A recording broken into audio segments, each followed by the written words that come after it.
À l'école de la vie, finalement. Un peu. Hello tout le monde, bienvenue dans ce nouvel épisode de Jeune et Brillant, le podcast en partenariat avec MCE. Si vous aimez ce podcast, n'hésitez pas à vous abonner à la chaîne ou à mettre un petit like, ça fait toujours plaisir.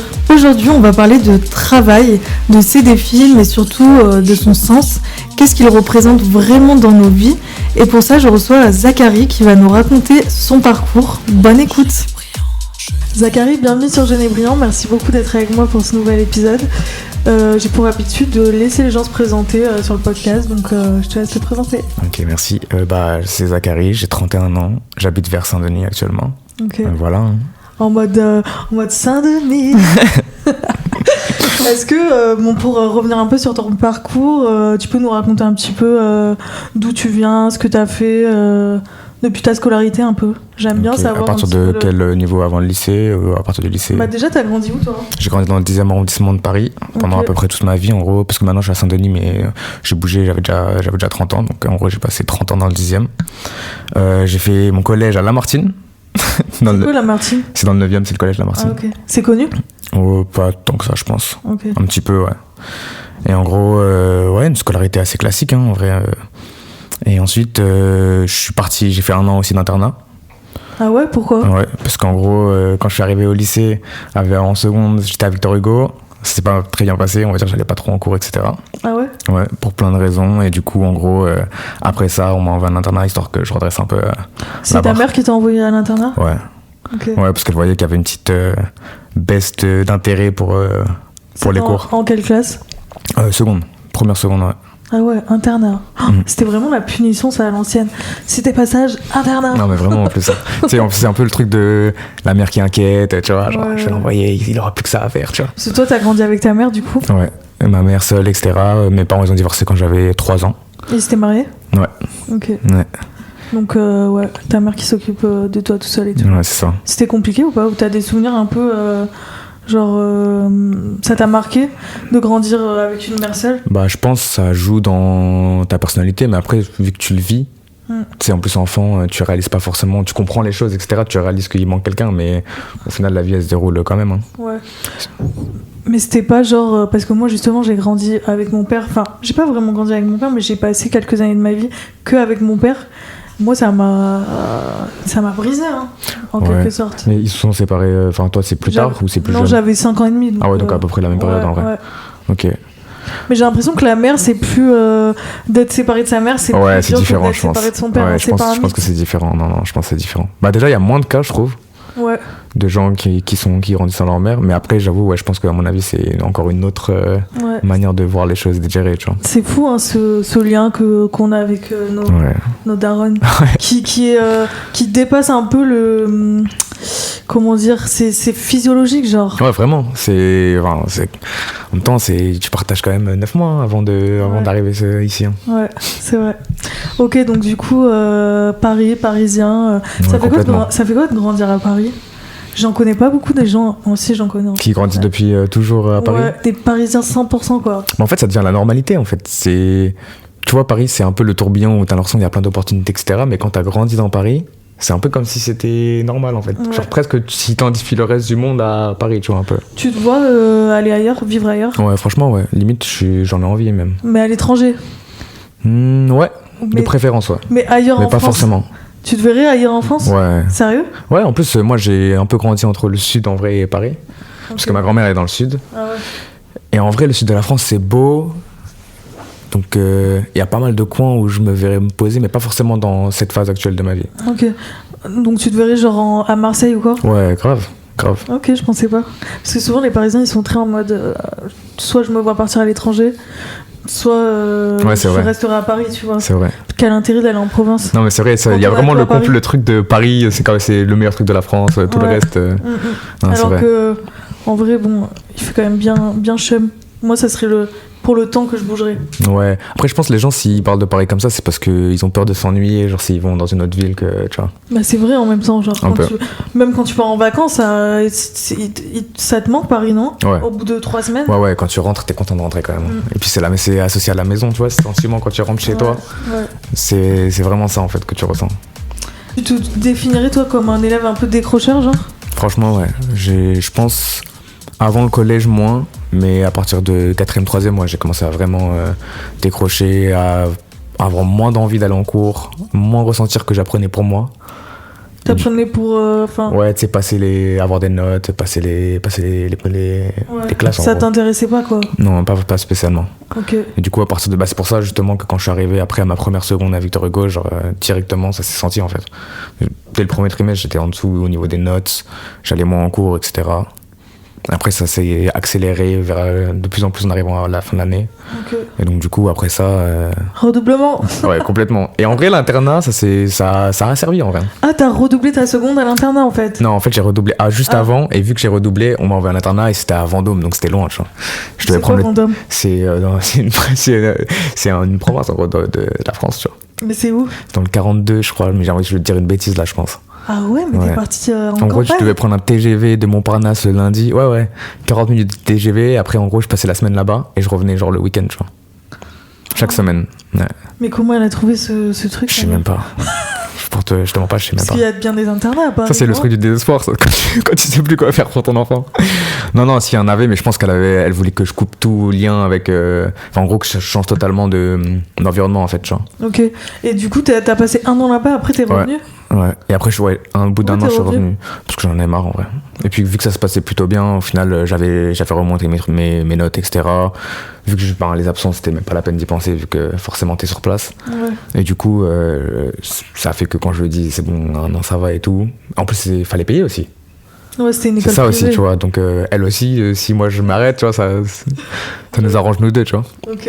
Et quand t'es revenu à Paris, ça s'est passé comment, ta première éternelle? Justement, là, en gros, quand je suis revenu, du coup, j'ai été pris à personne. Parce qu'en plus, quand tu viens de l'extérieur, même si t'as des bonnes notes et tout, t'es forcément derrière les gens qui sont sur Paris même, tu vois. Ouais. Et du coup, en gros, je suis arrivé au lycée Henri Bergson. Et c'est là j'ai fait première terminale là-bas. Henri Bergson, c'est dans le 19e? Dans le 19e, ouais, juste à côté. Ok, et c'était bien là? Ouais, franchement c'était bien. Genre les gens, en plus je pense que c'était une période, tu sais, le lycée c'était un des pires lycées à un moment, parce que moi à chaque fois on me répétait ça quand j'y arrivais, ouais mais c'était le pire lycée de Paris et tout. Mais en fait je pense que la période où je suis arrivé, c'était une période où tu commences à avoir beaucoup de gens qui venaient aussi de l'extérieur, justement un peu comme moi, tu vois. Et du coup en fait c'était assez mixé au niveau des gens, tu vois. C'est ce que j'allais te demander, ouais. T'avais de la mixité un peu? Ouais, grave. Genre t'avais de tout? Ouais, franchement ouais. Et ça tu le vis comment au lycée? C'est bien, Je trouve que c'est vraiment bien. Parce que du coup, tu rencontres des gens qui viennent pas forcément des mêmes milieux sociaux, qui viennent pas forcément des mêmes, qui ont pas les mêmes envies, même en cours ou pour le futur, tu vois. Et ça fait qu'en fait, tu crées des liens. Et en vrai, je sais pas, ça apporte en fait beaucoup. Là-bas, j'ai tous les gens quasiment qui étaient dans ma classe. Il y avait une bonne ambiance en vrai. Après, c'était pas forcément la meilleure ambiance pour travailler tout le temps, mais... C'est ce qu'on me dit souvent quand je rencontre des gens qui avaient pas des très bonnes notes, mais quand même, ils ont des bons souvenirs à l'école, ils ont rigolé, quoi. Grave. C'est déjà bien. Ah ouais, franchement, c'est important. Et tu te rappelles un peu de tes profs ou pas? Pas trop. Il y en a quelques-uns qui m'ont marqué parce que c'était vraiment des bons profs.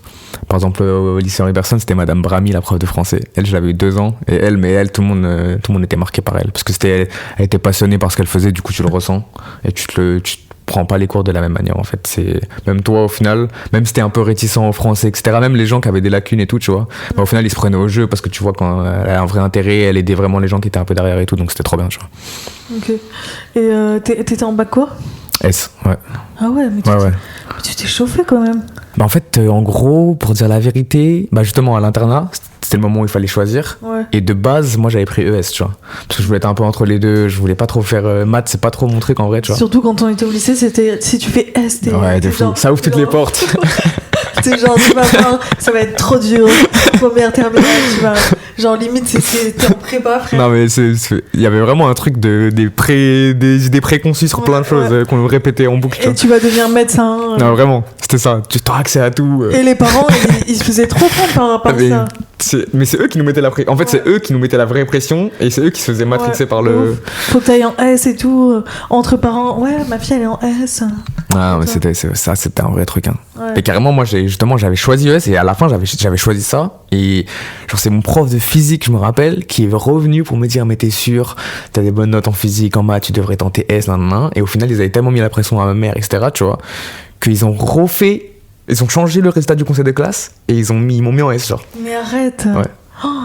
Et du coup, je suis reparti en mode en S. Et au final, en vrai. Alors que t'avais pas envie. J'avais pas envie de base. Mais après, j'ai accepté, tu vois, à la fin, tu vois. Ouais. Mais Pour faire plaisir à tes profs et à ta mère. Ouais, et puis je me suis dit, en vrai, à la fin, toi-même, tu finis par croire à la mentalité que c'est le truc où t'auras le plus d'opportunités. Donc, du coup, je me suis dit, autant rater, c'est plus large, même si, tu vois. Alors qu'en vrai. Et j'étais pas assez passionné par ES pour me dire, non, je veux vraiment faire ça, tu vois. Ouais. Et tu voulais faire quoi, du coup? Je pense que je savais pas à cette époque-là. Okay. En vrai, pour être honnête. J'avais aucune idée. Même déjà maintenant, tu me demandes ce que je vais faire, déjà, c'est pas très clair, tu vois. Ouais. Tu vois. Donc, non, à l'époque, je pense que je savais pas trop. Et du coup, je me disais, vas-y, je vais faire le truc qui va faire le plus plaisir aux gens qui me demandent de choisir et qui en même temps, moi, dans le futur, vu que je sais pas trop ce que je veux faire, va me laisser le plus de, tu vois, de choix en mode et vu qu'on te répète ça toute ta scolarité, bah je dis S, tu vois. Ok. Et après S, tu voulais faire quoi? T'avais aucune idée? Ouais, aucune idée, ouais. Okay. Honnêtement, aucune idée. Tu te disais, bon bah au moins ça me donnera des en plus, je pensais pas du tout à des trucs scientifiques, etc. Tu vois. Déjà, je savais que je voulais pas être médecin. Ouais. Parce que, bon, plein de raisons. Et puis je me voyais pas trop en vrai dans le corps scientifique en vrai. Ou dans des labos, etc. Enfin, j'avais pas vraiment de projection là-dessus. Ouais, non, tu vois. Limite, de base, pour être honnête, je voulais faire L en fait. Et la seule raison pour laquelle j'ai dit ES de base au lieu de L, c'est parce que je voulais faire un entre-deux justement, tu vois. Parce que L c'était en mode ouais, t'es un badass. Ouais, exactement. T'auras aucun débouché, etc. Tu vois. Alors qu'en vrai, je pense que j'aurais aimé écrire beaucoup et. Ah oui, t'es grave littéraire. C'est ça, tu vois. Moi, c'est ce qui me correspondait le mieux en vrai, je pense. C'est fou quand même. Et tu le savais, t'écrivais déjà ouais, en plus, à cette époque? Je commençais, donc à l'époque, je me disais déjà que. Enfin, je savais. Et puis je voyais que j'avais un attrait. Tu vois, même en français, je te parle de Madame Bramy, c'est prof de français, c'est parce que justement j'étais déjà dans ça un peu. Des facilités quoi. Ouais, complètement. Voilà. Et je lisais beaucoup en plus. Ok. Et tu lis toujours beaucoup Bah, carrément moins que quand j'étais petit. Ah ouais Et t'écris genre tous les jours? Non. C'est quoi tes processus créatifs d'écriture ouais. En vrai, ça vient très spontanément. C'est en fait, ça a des moments. Souvent, ça passe par mes pensées d'abord. Genre, je processe des concepts, des choses que j'ai dans ma tête, tu vois. Et je sais pas, il y a un moment donné où il y a des phrases qui vont se former dans ma tête et c'est comme si j'ai un déclic où je me dis, il faudrait que je commence à écrire ce que je suis en train de penser parce que je sens que c'est important, tu vois. Et du coup, je commence à écrire, après, généralement, ça coule. Et quelquefois, il y a des moments où ça coule moins vite et du coup, je reviens un peu dessus, j'ai réécrit ou alors c'est sur plusieurs journées, tu vois. Ça dépend. T'aimerais pas écrire un livre? Si, j'ai déjà dit que j'allais le faire, mais je pense que ça va se faire sur plusieurs années et ça va venir beaucoup plus tard, tu vois. Mais c'est sûr, je vais, un jour. Et genre, tu mets où tout ce que t'écris? C'est une grosse envie. Sur papier ou sur ordi? Un peu des deux, mais en vrai, principalement quand même sur le téléphone. T'as pas peur de perdre? Comme Morelsan, là, je sais pas si t'avais vu son docu. Ouais. Il perd toutes ses notes. Ouais, bah, ça, c'est un truc, je pense, ça arrive forcément. Même quand tu changes de téléphone et tout, tu perds une partie. Au début, je pense que j'avais un peu peur, mais maintenant, faut mettre ça sur va. Disque dur. Ouais, en vrai, je devrais tout mettre. Mais après, je sais pas, parce qu'une fois que j'ai écrit, j'ai l'impression que plus le temps y passe, plus c'est cool de revenir dessus, mais j'ai plus ce même lien avec ce que j'ai écrit, tu vois. Ouais, je vois ce que tu veux dire, mais le jour où tu voudras écrire un livre, peut-être que tu auras besoin de te replonger dans ces écrits, tu vois. Parce que c'est comme ça que se forme une histoire, finalement. Non, c'est vrai. C'est en écrivant pendant des années et des années, quoi. Et même ça te donne un contexte en vrai. Même quand tu relis des textes d'une année en particulier, ça te rappelle un peu dans quelle phase t'étais dans ta vie, etc. Tu vois. Ouais, putain, moi aussi j'aimerais bien écrire un livre. Tu devrais, hein. Mais je m'étais lancée un peu dans ce... Ah ouais? Ouais. J'écrivais pas mal sur ma famille et tout. Okay. Mais ma grand-mère qui avait une histoire grave particulière, grave intense, tout ça, j'écrivais sur ça. Et je m'étais dit, peut-être que j'écrirais un livre, j'avais commencé et tout, pendant le Covid. Parce qu'au final... T'écris sur papier toi ou sur ordi. Et puis après, tu connais, la vie elle passe et puis il s'est rien passé quoi. Après t'as le temps encore en vrai. Oui. Surtout je pense un livre ça met vraiment du temps, tu vois. Non, même le mettre, même quand t'as tout écrit, le mettre en forme, voir comment tu veux le. Je pense t'inquiète. Oui, je pense qu'il faut même je sais pas, quelqu'un qui t'aide aussi. Parce complètement. Que tout seul, tu peux partir un peu. Ouais, même pour relire, tu vois. Ouais. Parce qu'au bout d'un moment, je pense que si t'es vraiment dedans, même tu perds le recul. Mais tu devrais le faire. En vrai, ça serait intéressant. Ouais, de ouf. Non, mais j'ai plein de projets comme ça, à droite, à gauche, dans ma tête. Après, le problème, c'est que j'ai un trouble de l'attention, donc je commence plein de trucs et je finis jamais. Ouais, moi, je suis un peu pareil là-dessus. Tu sais, même pour la musique et tout, c'est un peu la même chose, tu vois. Ouais, du coup, là, t'as arrêté la musique ? En ce moment, pas trop. Ouais, j'en fais pas trop. Okay. Plus Du piano normal, enfin sur un vrai piano quoi. Et c'est un peu comme l'écriture, quand ça me prend, je me mets Mais tu composes au piano ou t'apprends des Non, mélodies? je fais que à l'impro. En fait, je me pose dessus et à l'instinct et voilà. Et j'apprends comme ça en fait. Genre un autodidacte. Un peu, ouais. Un autodidacte. Je crois qu'en vrai, moi j'ai un truc avec ce truc-là, parce qu'en fait c'est plus spontané, je trouve. J'ai du mal à apprendre, tu sais, en me forçant à apprendre des choses et tout, tu vois. Ça donne moins envie. Hein. Ouais, c'est pas trop mon modèle à moi, tu vois. Je comprends. Mais c'est aussi une chance parce que y a beaucoup d'esprits qui arrivent pas justement à apprendre par eux-mêmes. Ouais, parce qu'ils ont besoin de structure, etc. Ouais. Tu vois. Ils ont besoin de structure, ils ont besoin de regarder non, que quelqu'un leur montre, tu vois. Genre moi par exemple, j'arrive pas à me mettre si je dois apprendre à faire une prod par exemple. Et que je dois regarder une vidéo sur YouTube d'un mec qui fait un tuto, mais non. Ah ouais, il te faut genre un mentor et tout. Ah ouais, pas du tout. Moi, ça, je comprends en vrai. Je pense même peut-être que moi aussi, il m'en faudrait un. Mais je t'avoue, c'est peut-être la même raison qui fait qu'avec l'école, j'avais du mal, tu vois. C'est que tu sais, c'est très cadré, on te dit comment apprendre, on te donne les trucs sous une forme. Moi, j'aime bien un peu le chaos, tu vois. Ouais. Et du coup, pour en revenir au parcours, t'as réussi à avoir ce fameux bac S? Ouais, mais très limite. Hein. En gros, je l'ai eu au rattrapage. Ouais. Il me restait 40 points à rattraper, j'en ai rattrapé 40, donc en gros, je l'ai eu à 10 piles, quoi. Ok. Donc ouais, c'était juste. Et t'as fait quoi après? Après, j'étais pris à Paris-Sorbonne 13 pour faire éco. Mais au final... Quoi, à la fac? Ouais, économie-gestion. Mais en gros, j'ai fait quelques amphis et j'ai très vite compris que en fait, si j'aime pas les maths, que déjà S, c'était un peu compliqué. Si je restais là-dedans, ça allait pas le faire et du coup, je me suis désinscrit en gros. Surtout l'économie, la flemme, oh là là. Ouais, tu vois, y a rien de très stimulant, tu vois. Ouais. Ça sert, mais... Et c'est pas la passion, les amphis, c'est dur hein, pour... tu sais, quand t'as du mal à te concentrer... Enfin, je sais pas, t'as du mal à te concentrer, toi? Non, pas ouais, ça dépend aussi, ça dépend en fait. Si je suis, par exemple, dans un amphi, c'est compliqué, tu vois. Ouais. Par contre, quand je suis tout seul et tout, non, pas tellement, tu vois. Ouais. Si je suis vraiment pris dans le truc et tout, non. Genre, dans un amphi, il faut vraiment que le prof, il soit... Ah ouais. Catchy, quoi. Une petite aura quand même, parce que sinon, c'est chaud, tu vois. Laisse tomber. Non, c'est vrai. Ok, du coup, t'as fait quelques amphis, après, ciao, après, t'as fait quoi? Et en vrai, ça m'a fait du bien, mais... Je le conseille pas à tout le monde parce que faut quand même après ouais. Mais en vrai et ensuite j'ai commencé j'ai eu une petite année à Blanc je crois où en gros j'ai fait un peu mes trucs mais j'étais un peu perdu, je savais pas trop ce que je voulais faire. En plus vu que je venais de sortir de ça justement et que je m'étais désinscrit de ça, fallait que je fasse autre chose. Et c'était un peu le vague pendant un temps. Ensuite je me suis inscrit à Créapol, c'est une école prépa design à Châtelet. Donc j'ai fait ça pendant à peu près 7 mois, mais là pareil, j'ai décroché aussi, au bout d'un moment. Ça te plaisait pas ? En fait, le design en lui-même, ça me plaisait vraiment, sauf que, encore une fois, je crois que c'est le format de l'école. Hein. Il y avait des choses... un esprit trop libre pour être dans un système... Ouais, dans un cadre trop... ouais. Alors que pourtant, c'est une école d'art, c'est pas si strict que ça en vrai au niveau du cadre, mais rien que le fait de devoir aller en cours du matin jusqu'au soir, genre. Ouais. Au final, tout le monde n'est pas capable de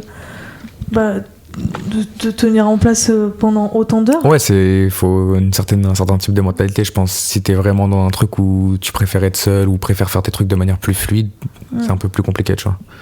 Ok, du coup, ça t'a arrêté et après, t'es rentré direct dans le monde du travail ? Ouais, après j'ai bossé, j'ai commencé par bateau-bus, ensuite, je sais pas... Quoi, bateau-bus ? C'est les bateaux sur la Seine, là. Arrête, t'as fait ça ? J'ai fait ça pendant genre 3 mois, je crois, 4 mois, un truc comme ça, tu vois. Avec Musea ? Non, avant. Je connaissais même pas encore Musea et tout, tu vois. Non, c'était juste après, en sortant de Créapol, en gros, mais tu pendant l'été, tu vois. Billetterie, pareil. Mais en gros, sauf que c'était un truc où tu changes tout le temps de station. Donc t'as toutes les stations où le bateau il va s'arrêter, tu vois. Et chaque jour, t'es attribué à un truc et je faisais ça, je faisais de l'aide, de l'accueil, pareil, des trucs comme ça, tu vois. C'est fun, en vrai, là, c'est En vrai, c'était marrant. C'est pourquoi t'as arrêté ? C'était contrat ? Non, parce qu'en gros, vers la fin, je crois, je commençais à être un peu en descente et du coup en gros il y avait des retards, des choses comme ça et du coup en gros c'était on a fait d'un accord commun, on s'est mis d'accord pour arrêter là parce que eux ils m'ont dit en gros soit tu restes et tout redevient carré soit, et moi je sentais que j'étais moins dedans, tu vois. Du coup j'ai été honnête avec eux, je leur ai dit non, je pense que je vais m'arrêter là.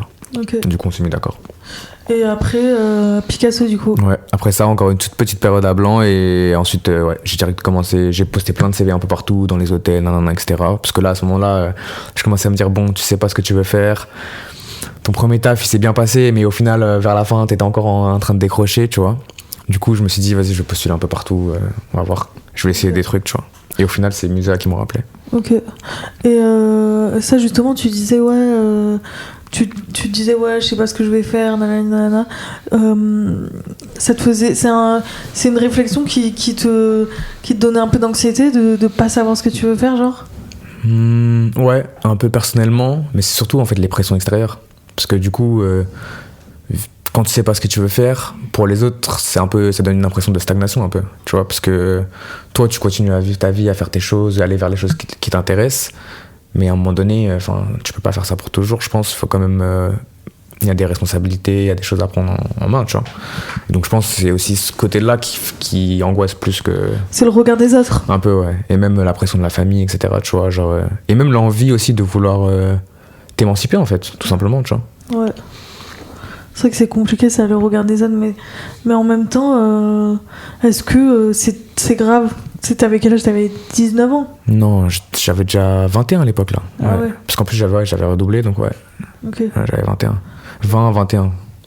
J'allais sur les 21. Et genre ta mère, elle te mettait la pression pour que t'ailles taffer? Ouais, un peu quand même, tu vois, parce que en fait, tu sais, comme t'as vu là, dans ce que j'ai décrit avant, il y a eu pas mal de moments où il y avait des blancs, tu vois, où il y avait pas grand chose, et je crois qu'elle était en mode, vas-y, c'est bon, il y a plus de moments comme ça, tu vois. Ouais, je comprends. Et là, en ce moment, du coup, tu taffes pas? Ouais, bizarrement, on est revenu dans cette phase-là, mais on arrive à la fin de ça. Mais ouais, en ce moment, ouais, je suis de nouveau, j'ai pris un an un peu, tu vois. Le musée, ça s'est terminé après très longtemps, après quasi 9 ans. 8 ans à Picasso, et avec d'autres sites, évidemment, mais... Et ouais, août dernier. Donc ouais, ça fait un peu plus d'1 an, là. Ok. Et ça te fait quoi, là? Est-ce que t'as une pression sociale, là, justement? Ou c'est la pression que tu te mets à toi-même, ou sociale? Ouais, là, non, c'est beaucoup plus moi, là, du coup. Ouais. T'as envie de retrouver du taf? Ouais. Mais en fait, c'est plus une question de... J'ai envie d'être totalement indépendant de tout, et justement... Parce qu'en vrai, au niveau de la pression sociale, là, mentalement, on va dire, c'est plus du tout le même impact que quand j'étais plus jeune, tu vois. Maintenant, c'est plus une chose dans la matérialité, dans le réel, tu vois, genre comment je suis, tu vois. Et en vrai, là, je te mens pas, j'ai envie d'être totalement indépendant, de plus avoir quelqu'un qui puisse me dire quoi que ce soit par rapport à qu'en gros, je gère tous mes trucs, quoi. Ouais. Et pour ça, en vrai, t'as besoin de bosser, hein. En partie au moins, ou en tout cas d'avoir des revenus, tu vois. Justement, tu te verrais faire quoi, là? C'est une bonne question. En vrai, pour l'instant, j'avoue que je pense pas trop à ça, parce que je sais à peu près ce que j'aime, mais en termes de professionnellement, je t'avoue, je sais pas encore. Pour l'instant, je suis plus dans une démarche où... En fait, la question, c'est est-ce que toi, tu veux prendre un travail alimentaire ou t'as envie de faire un travail qui va t'épanouir, peut-être? Moi, j'ai envie de faire un travail qui m'épanouit, mais je pense que ça va d'abord passer par une phase alimentaire, le temps au moins de stabiliser ça, et ensuite, là, je vais me tourner vers des choses où je m'épanouis plus, tu vois. Après, j'ai de la chance, je fais plein de choses qui m'épanouissent à côté, mais... Bah ouais, c'est ça. Genre, en fait, toi, tu te vois bien vivre... En fait, tu peux vivre avec un boulot alimentaire et continuer tes projets, parce que t'as plein de trucs qui t'épanouissent à côté. Et du coup, ma question, c'était, est-ce que toi, tu te définis par le travail? Est-ce que c'est quelque chose qui définit ta personne? Bah, moi, je dirais non. Mais après, par exemple, si j'étais dans un métier où je m'épanouis vraiment et que je fais ça et que ça a un sens pour moi, là, ça prendrait un peu plus de place, ouais, je pense. Mais... Je pense pas que ça te définit, en fait. Soit c'est associé à des choses qui font partie de toi, et que du coup t'exprimes ces choses-là dans le travail si t'en as l'opportunité ou si on te laisse la chance, tu vois. Soit le travail, c'est quelque chose de purement alimentaire qui t'accompagne pour te permettre de faire ce que t'as envie de faire de manière indépendante à côté, tu vois. Pour moi, c'est un peu l'un ou l'autre, mais je pense pas que ça définit qui tu es en tant que personne, par contre. Mais est-ce que, justement, là, tu viens de dire un truc intéressant, c'est que le travail, ça peut te permettre de faire les trucs à côté et tout. J'ai l'impression que maintenant, on peut plus. Ouais, c'est un peu plus compliqué maintenant. Tu vois ? Parce que la vie, elle est tellement chère. Le travail, il nous demande de plus en plus il nous prend de plus en plus de temps. Et au final, les gens ont plus l'envie et plus les moyens, tu sais, surtout à Paris, de faire ce qu'ils ont envie à côté, genre. Ouais, complètement. Donc comment faire? Enfin, c'est une vraie question, genre. Je pense que le but en vrai c'est de réussir à trouver l'équilibre, mais je t'avoue que là dans le moment actuel c'est un peu compliqué parce que déjà les loyers ça prend une grande place. Ensuite, ouais, c'est rien que tout ce qui est de base, les petits plaisirs, etc. Déjà, si tu fais juste ça, t'as une grosse partie quand même qui part. Donc après, et puis t'es stressé. Quand tu passes beaucoup de temps au travail, donc forcément, quand tu rentres, t'as envie forcément de te détendre ou de faire des choses, tu vois, un peu différentes. Donc ouais, on va dire, ça laisse moins de place à faire des choses qui t'épanouissent. D'où le fait que j'imagine maintenant, il y a de plus en plus de gens qui aimeraient avoir un travail qui a du sens. Comme ça, au moins, le temps que tu passes. Et ça a quelque chose. Toi, t'aimerais bien ça? Moi, franchement, ouais, c'est mon but même. Même faire un boulot, par exemple, dans l'associatif ou truc comme ça. Ouais, complètement. Ça te plairait? Ouais. Ouais, c'est vrai que ça prend une autre dimension, du coup, le travail. Moi, je me verrais plus faire un taf, tu sais, par exemple, pour... ouais, classique.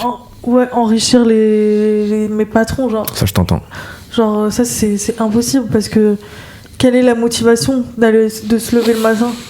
Genre, moi, j'ai envie de me lever le matin et de faire le bien autour de moi. C'est un peu utopique, tu vois. Non, en vrai, je suis un peu dans ça. Je te rejoins un peu là-dessus. Mais après, ça dépend des profils. Parce que, par exemple, si t'as une famille, ou tu veux fonder une famille... Oui. Si t'as ça, c'est bien. Ouais. Mais si tu l'as pas, je pense, tu te lèves juste parce que c'est vrai, t'as raison. Tu vois, il faut amener ce qu'il faut, tu vois. Mais... moi, j'aimerais bien qu'on aille quand même dans un monde où, ouais, il y a plus de sens dans ce qu'on fait. Et même dans les métiers classiques, tu vois. Mettre un peu plus de sens dans tout ça, même dans la manière de gérer les gens qui travaillent, la manière de payer les gens qui travaillent aussi. Parce que je pense qu'il y a plein de problématiques qui jouent dans le fait aussi qu'on se détache du sens, tu vois.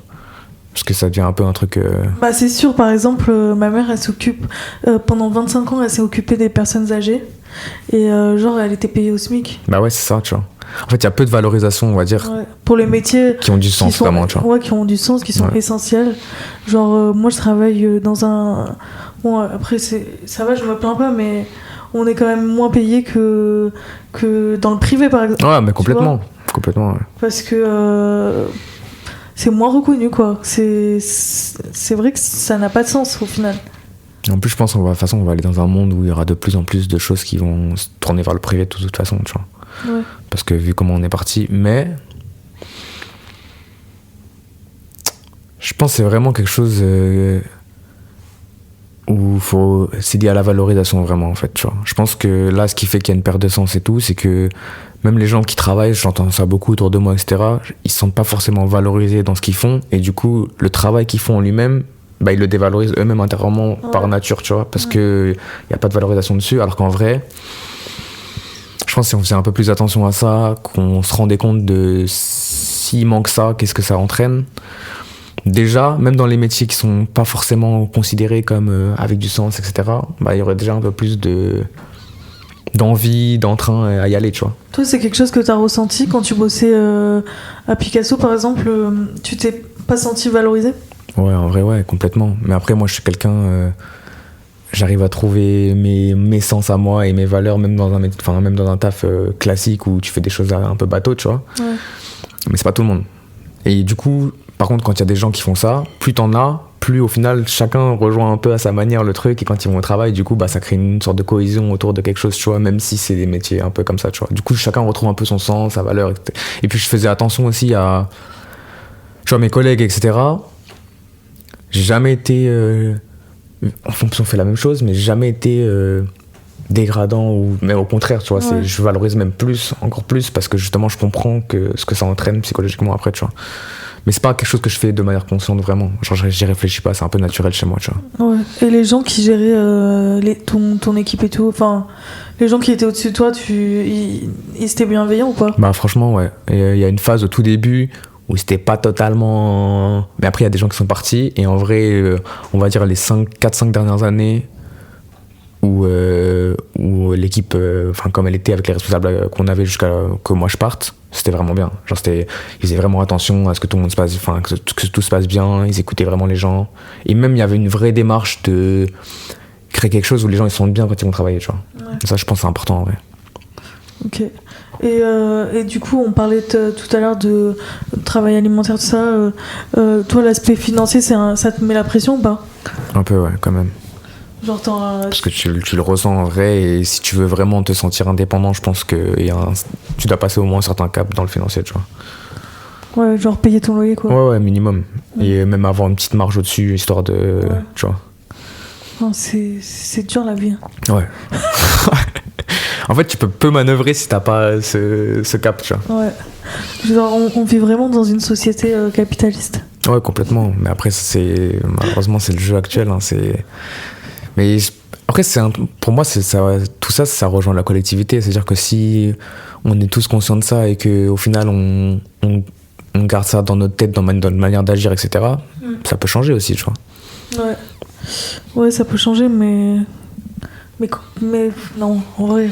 Ouais, moi, j'ai peu d'espoir. Il y a plein de trucs auxquels je crois profondément. Non, tu vois, par exemple, le racisme, tout ça, qu'on évolue, même pour plein d'autres causes, on évolue et tout, mais ça, je crois pas du tout. Mais tu crois pas que, par exemple, à force qu'il y ait une masse de gens qui aillent au travail sans trouver de sens, qui sont malheureux, etc., parce que au quotidien, ils passent beaucoup d'heures à faire des choses qui les motivent pas du tout, et du coup, quand ils rentrent, ils sont dans la même mentale, donc forcément, ça continue, tu vois.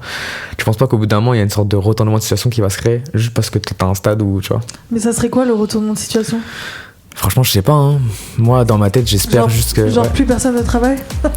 En vrai, pour moi, après, si on parle des problèmes sociétaux, le seul moyen de les changer, c'est de faire un stop collectif, tu vois. Mais après... ouais, parce que tu t'arrêtes une semaine, l'économie elle s'arrête, c'est fini, tout le monde se met à table et discute, tu vois. Ouais. Mais après, si on parle dans la tête des gens, moi je pense que c'est juste au bout d'un moment quand les gens ils se rendront compte qu'en fait c'est ça qui les rend vraiment malheureux, c'est qu'il n'y ait pas de sens dans ce qu'ils font, qu'ils aient l'impression de faire ça de manière un peu répétitive, comme à l'usine un peu en fait, en vrai. Mais la vie c'est l'usine. Bah ouais, mais justement. C'est exactement ça. Moi je pense que c'est là le problème, tu vois. Ouais. Et je pense qu'il y a des moyens de changer ça, même individuellement, tu vois. Par exemple, moi, au final, j'ai fait des tafs qui sont toujours en mode un peu comme ça, tu vois. C'est de l'accueil, de la billetterie, etc. C'est un peu répétitif en vrai, tu vois. Tu peux très vite devenir en mode dans la redondance, être bloqué un peu à ton guichet, même limite devenir un peu aigri, tu vois.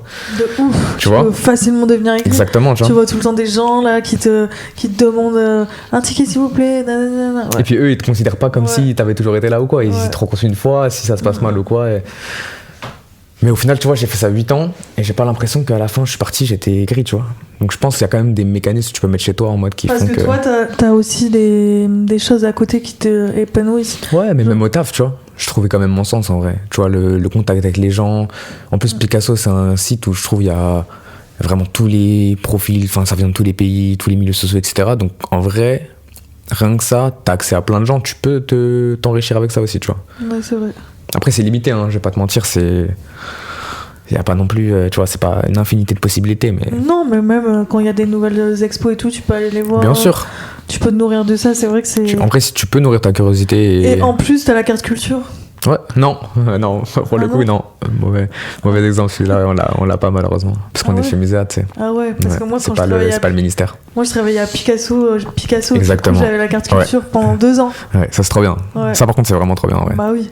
Genre, tu peux aller à tous les musées gratuitement, tu peux tout faire gratos, quoi. Mais d'ailleurs, même les moins de 26 ans, en vrai, moi, je n'ai pas assez profité, alors qu'en vrai, c'est important, je pense, faut aller voir des musées. Hein.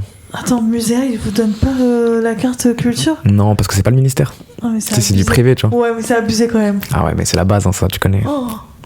Mais ouais, non, t'en as pas assez profité. Mais tu sais que tu peux toujours aller là, du coup, vu que t'es au chômage. Ouais, peux... bah là, j'y vais actuellement. Là. Je suis allé au Louvre, etc. Voir même. Bah, il y a mon père qui a dessiné une salle et je suis allé avec un ami à moi. Genre, et lui, il est rentré avec la carte que je devais offrir pour son anniversaire. Ton père, il a dessiné une salle du Louvre ? Ouais, la salle Corsabad. Ah oui, parce qu'il est archi, ton père. Ouais. Il travaillait pour Paye à l'époque. Putain, c'est stylé. Bah, c'est un peu comme ça d'ailleurs, ça joue un peu dans l'histoire de mes parents d'ailleurs en vrai. Parce que du coup il est venu à Paris pour ça, du coup ça a accéléré encore la relation. Parce qu'ils sont pas rencontrés à Paris ? Non, ils se sont rencontrés aux États-Unis dans un mariage. On les a présentés comme les deux architectes et du coup match instant, coup de foudre et tout, tu vois. Du coup ils faisaient des allers-retours, etc. Et en fait mon père il a un peu pris ce taf là. Attends, il faisait une relation à distance ? Un peu au début, ouais. Genre Paris State ? Paris New York, ouais. Wow, ok. Mais c'est un peu ce qui l'a motivé justement à venir en France. Même le taf il a fait en sorte de l'avoir justement pour pouvoir se rapprocher, etc. Donc c'est pour ça que c'est dans l'histoire de famille au final ça joue de fou. Et attends, c'est quoi la salle que j'allais voir ? C'est la salle Corsabad, c'est la salle où il y a les taureaux ailés. C'est la partie assyrienne en gros. Ok, trop bien. J'y penserai la prochaine fois que je vais au Louvre. Ouais, vas-y, en plus c'est beau. Ça fait longtemps que j'y suis pas allée au Louvre. En même temps, il y a tellement de salles. Ouais, mais viens, on y va ensemble la prochaine fois si tu veux. Ouais, vas-y. Très chouette. Vas-y. que je disais, c'était, ouais, est-ce que tu penses, justement, là, tout à l'heure, on parlait de la pression sociale et tout. Et dans le travail, dans les interactions sociales, il y a aussi ce truc où, genre, quand tu te présentes à quelqu'un, n'importe qui que ce soit, genre, tu dis ce que tu fais dans la vie. Ouais, c'est vrai. Et ça... C'est même une des premières questions, en vrai, qui revient. Ouais. Ouais, c'est vrai. Genre, salut, je m'appelle un tel, j'ai tel âge, tu fais quoi dans la vie? Ouais, c'est vrai. Et genre, il y a toujours ce truc où, du coup, quand t'es au chômage... Ça crée une gêne. Ouais, et que tu fais rien. C'est réel. Ça crée une gêne où ça va même créer une sorte d'anxiété chez la personne qui est au chômage, parce qu'elle se dit je vais pas aller à cette soirée parce que toute la soirée on va me demander qu'est-ce que je fais, genre, et moi je vais dire je suis au chômage, et du coup franchement, et ça c'est un vrai truc. Pourquoi on est toujours obligé de se présenter par ce qu'on fait dans la vie, alors il y a 10 000 autres trucs à dire en vérité. Ouais, mais je pense que c'est beaucoup des points de comparaison, ça. Tu vois, souvent, quand on te pose la question, et du coup, tu fais quoi, toi? Ouais. C'est plus pour voir en mode où t'en es, toi, en fait, tu vois. Ouais, c'est vrai. Genre, tu demandes à l'autre personne, mais en vrai, c'est en mode, est-ce que on a le même âge à peu près, du coup, il en est où, lui, moi, j'en suis où, et tu te compares, et en fait, tu te dis, ok, ça va, je suis bien, tu vois, ou alors, mince, faut que je mette. Ouais. Je pense que c'est un peu ce côté-là, et c'est pour ça d'ailleurs qu'il y a la gêne qui se crée. C'est que même quand je travaillais au musée à Picasso, justement, m'a même présenté son justificatif de chômage pour rentrer gratuit, les gens ils sont pas à l'aise. Ah ouais? Non, ils sont pas à l'aise, parce que encore une fois, la valorisation, c'est dans la tête des gens, c'est grave pas valorisé, et du coup en fait le fait de le montrer, c'est en mode ah ouais. Ils sont gênés, quoi. Vraiment. Et c'est un truc que je vois souvent, genre. Ils ont qu'à payer s'ils sont gênés. Mais c'est ça qui est bizarre, tu vois, ce qu'ils veulent pas, mais tu vois, il y a quand même cette gêne dans leur tête, tu vois. Non, c'est réel. C'est réel. Ouais. C'est vrai qu'au final, c'est quand même mal vu. Il y a encore ce truc aussi quand t'es chômeur, quand t'es au RSA et tout.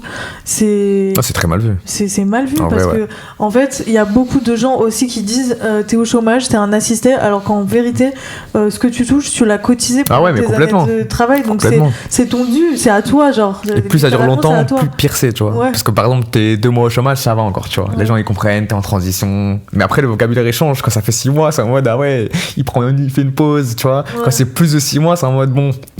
Ouais. Et du coup, parce que ça se trouve, t'es même pas en train de chercher du taf, parce que t'es pas du tout dans cet état d'esprit-là. Ouais. T'as besoin de faire une pause et tout, parce qu'il y a aussi des moments de ta vie où t'as besoin de faire une pause. Ouais.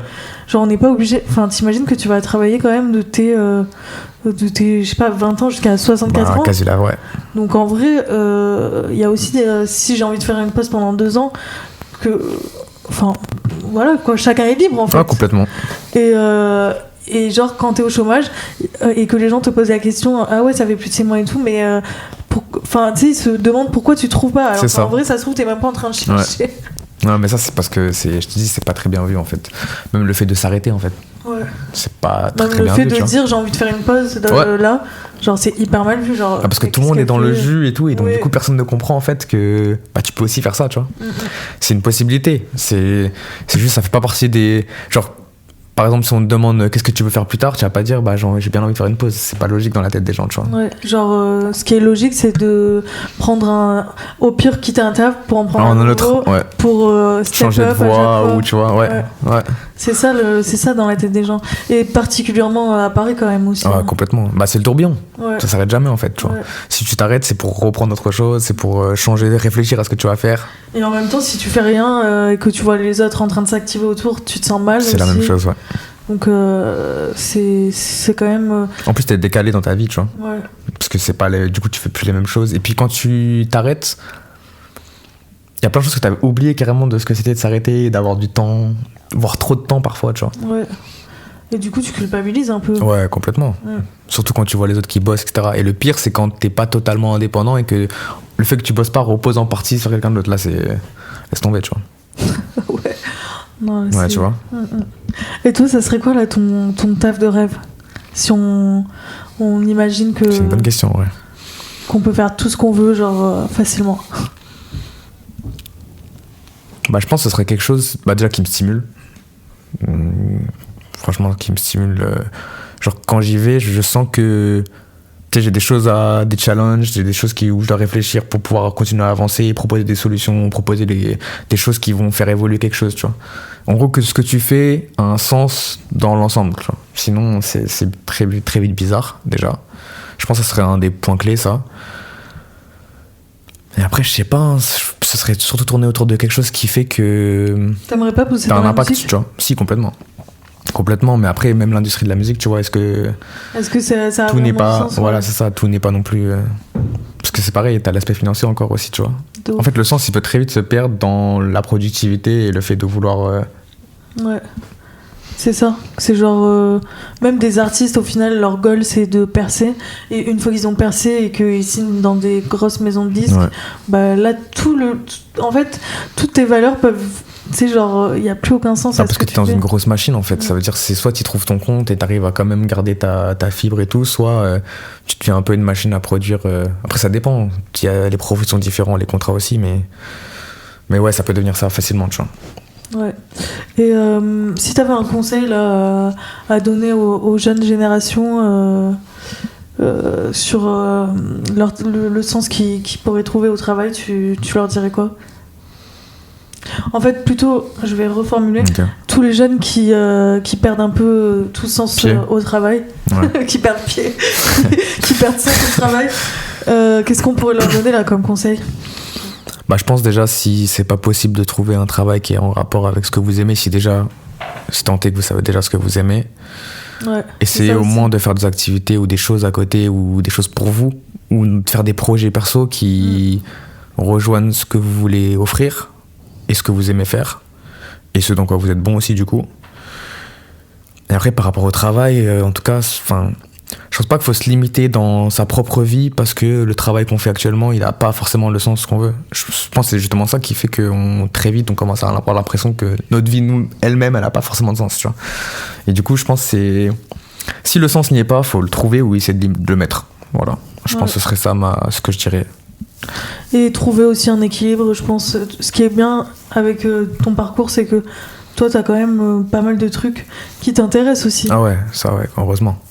Genre, Il y a plein de choses qui me fascinent en dehors. Ouais, du coup, j'y trouve mon compte. En fait, dans ma vie, en fait, on va dire, le fait d'avoir un travail qui n'est pas forcément valorisé ou le fait de pas avoir de travail du tout et du coup d'être dans une case un peu en mode où on peut avoir l'impression qu'en gros je stagne et que je fais pas grand chose. En fait, moi, je me sens très stimulé par mes propres choses, en fait. Ce que je fais à côté, ce que je recherche, ce qui m'intéresse. Ce qui m'intéresse, j'essaie d'en apprendre plus et d'évoluer. Et du coup, ça fait qu'en fait, j'ai pas vraiment, même dans les coupures ou les moments où j'ai rien fait officiellement, j'ai pas vraiment l'impression que dans ma vie, il y a une vraie coupure, tu vois. Ouais. Genre, je me suis arrêté de faire des choses que j'aime, etc. Tu Et vois. t'as toujours, au final, t'as continué à apprendre de la vie, quoi. Ouais, et j'ai même plus appris par moi-même et de la vie ou en écoutant les autres ou en observant les autres en train de faire que à l'école ou en travaillant, tu vois, en vérité, tu vois. Ouais. Même si ça se rejoint les deux, mais À l'école de la vie, finalement. un peu. Je trouve ça tellement bateau, cette expression. Ouais, elle est totalement bateau, mais en vrai, je l'aime bien, tu vois. Ouais, moi aussi. Ouais. Genre, c'est tellement vrai au final. Ouais, c'est vraiment vrai. Genre, la personne qui l'a inventé, bah, finalement, elle avait totalement raison. Mais ça a été trop réapproprié. Enfin, ouais. Ouais, mais il y a plein de phrases comme ça, elles ont été galvaudées parce que trop répétées, Ouais. mais en vrai, elles sont vraiment vraies. Ouais. Je pense qu'on devrait un peu s'inspirer d'ailleurs de choses comme ça, des choses simples, tu vois. Tu sais, je pense d'ailleurs, quand on dit des choses simples, on devrait penser aux phrases un peu comme ça, tu vois. Ouais. C'est vrai que c'est, y a aussi ce truc tu dis les choses simples. On a du mal aussi dans cette société de consommation, à se satisfaire des choses simples. Ah ouais, ça complètement, même à satisfaire tout court, en On fait. sait c'est quoi les choses simples maintenant? On sait même plus. Parce qu'on en veut toujours plus. Parce qu'on a tout à portée de main tout le temps. Ouais.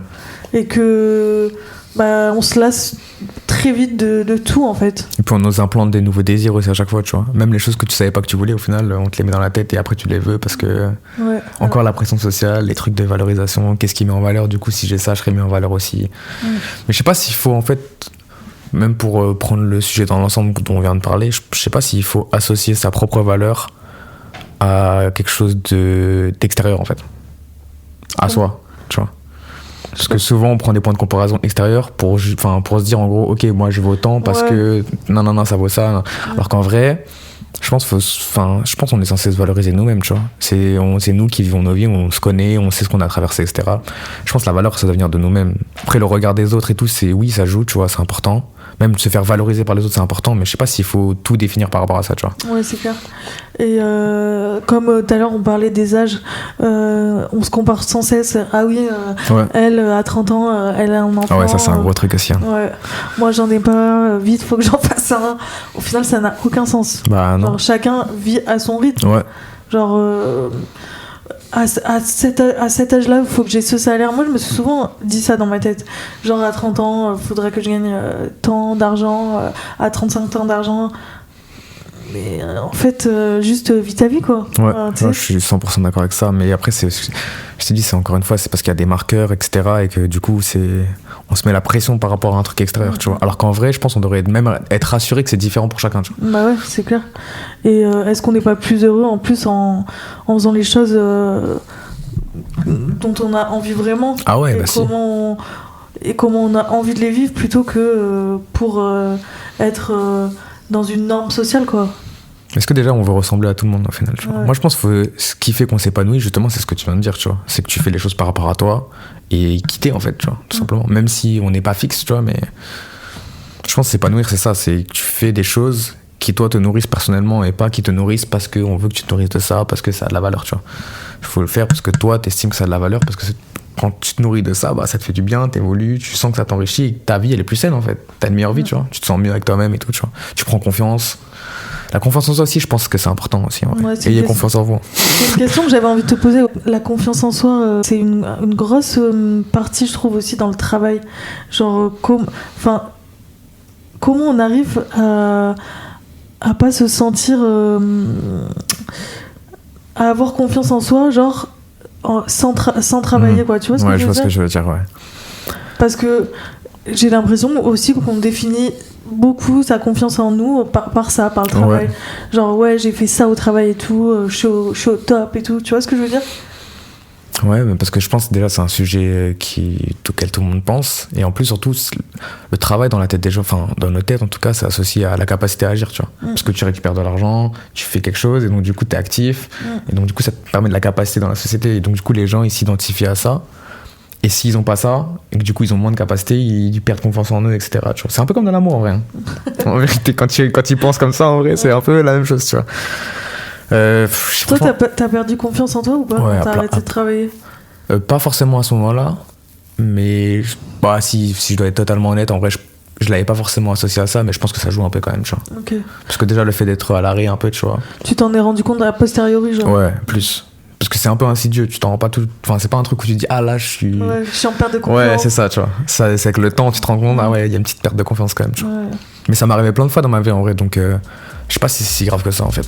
Non, je pense que des fois, il y a des phases comme ça où juste, tu vois. Et puis après, tu la récupères, tu vois. Ouais, tu la récupères 2 fois plus. Exactement, fois plus. Quand tu la récupères, c'est toujours mieux, tu vois. Ouais. Ok, bah merci beaucoup, Zachary. Avec plaisir, merci à toi. D'être venu sur ce podcast, je suis trop contente. Merci. Pareil. Merci d'avoir écouté Jeune et Brillant. Le podcast en partenariat avec le média MCE. N'hésitez pas à cliquer sur la petite cloche pour ne manquer aucun épisode.